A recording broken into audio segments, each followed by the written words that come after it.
Metaforă de Grigore Vieru. Beau miedul soarelui din cupă de aur. Bună dimineață, miere de râu cu prundul de grâu. Întors în anii, copiii călăresc calul merului către cocori, până când trupul său se umple de o albă și sfântă sudoare de flori. Mă uit cum fire de argint lichide leagă cerul de pământ. Admir mireasă teiul înflorit albin, la fel și rotundă planeta a florii soarelui, cu cea mai deasă și calmă, cu cea mai cucernică și unită populație. Văd iarbă de vânt, speriată, și surât unei dulci amintiri.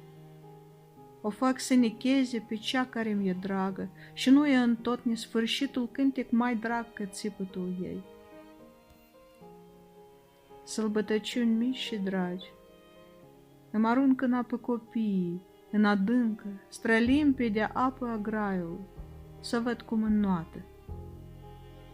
În drum spre oraș, venind de ai mei, cei ai țărânii îmi las capul pe caldul obraz al pâinii, coapte de sol, și simt cum somnul mă fură.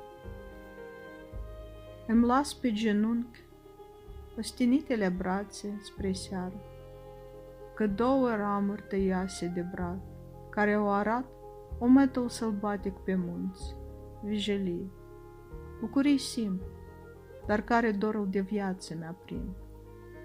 Și nu există moarte, pur și simplu cad frunzele spre a ne vedea mai bine când suntem departe.